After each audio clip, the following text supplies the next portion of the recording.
among conservatives for many, many years. The article discusses, among other things, the counterinsurgency program developed by General Abrams in the latter years of the war.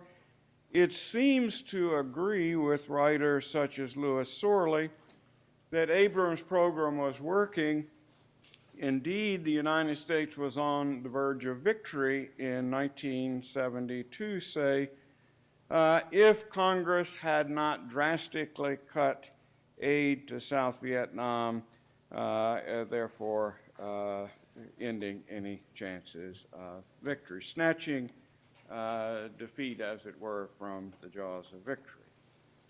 The notion that the United States could have won in Vietnam obviously has important implications for decisions being made about Afghanistan, literally as we speak.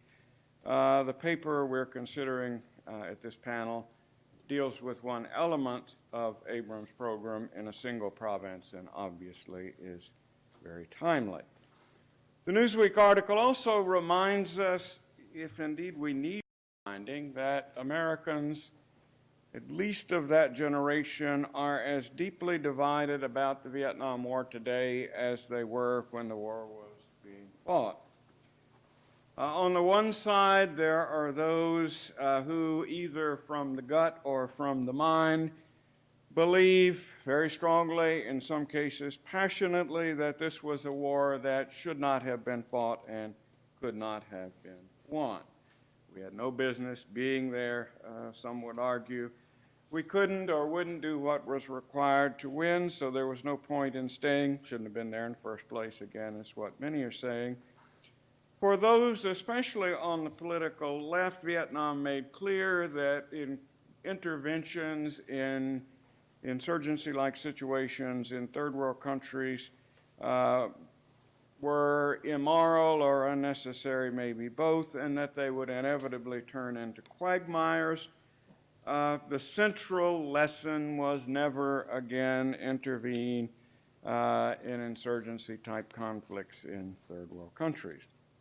Now, for a whole lot of folk, obviously, those views are unacceptable for a whole lot of reasons. One, of course, they run against the very grain of American culture, the idea of American exceptionalism, it is called, that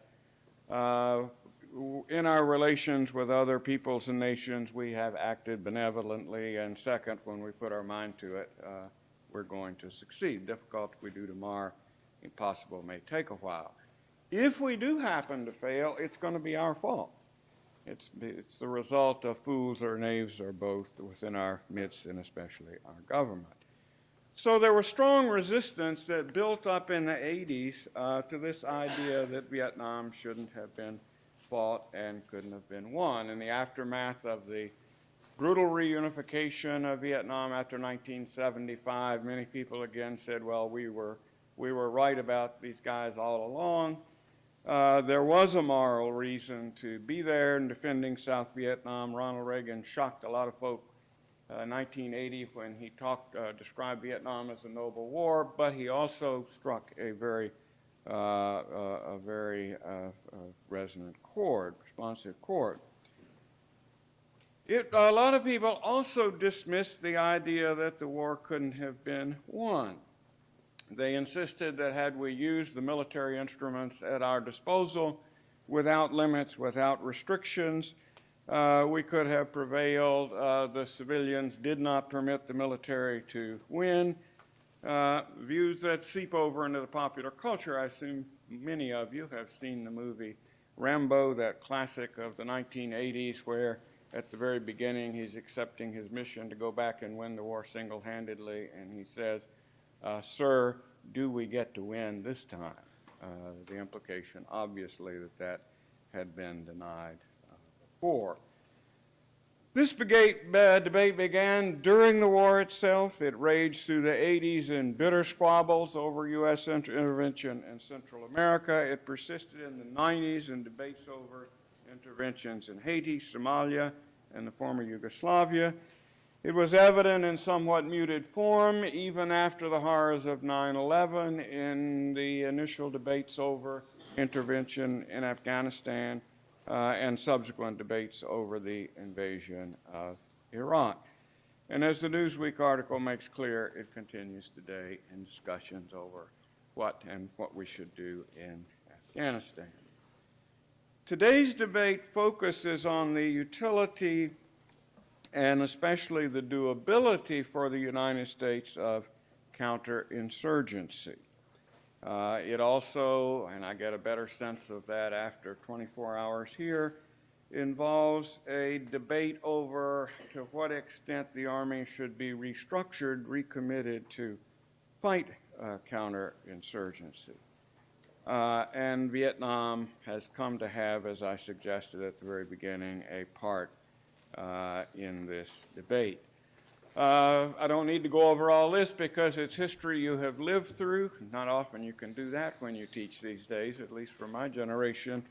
But the insurgency in Iraq raised the question or the need of new methods to pursue it, ultimately a shift in strategy. And at about the same time this was happening, certain text became sort of emerged to the front in terms of Vietnam and lessons or instruction it offered in terms of how to deal with this. They're all familiar to you, I'm sure. John Nagel's Learning to Eat Soup with a Knife. Lewis Sorley's A Better War, which was originally published in 1999, but which sort of got a new lease on life as the situation in Iraq developed after the summer of 2003. Sorley, of course, chronicled the efforts of Abrams, the CIA's William Colby, Ambassador Ellsworth Bunker, after '68 to coordinate what was a hugely sprawling, diffuse military effort. One Johnson advisor described it as something like the Holy Roman Empire going to war. The effort was to try to bring it together into what Abrams called one war. Again, Sorley succeeds that this had succeeded in a whole lot of ways in '73 and might have brought victory had Congress not pulled the plug. So it's the conjunction of these things that is the focus sort of where we are today, and that brings us finally, at long last you must be saying, to the panel and the paper this afternoon. The Vietnam experience has become an important, indeed an essential part of the debate we're conducting today. The Nagel and Sorley books are being read and discussed by officials charged with making decisions and implementing policies. The paper we are considering here in this particular panel could not be more timely. Cadet Faugstad's paper focuses on pacification in Hao Nha province between 1968 and 1970. I liked it very much. I was very, very impressed with the research, real hardcore research in primary sources in Washington. Advisory team records, the National Archives, province files at the Center of Military History. He really got his hands dirty and going after the real heart of the story.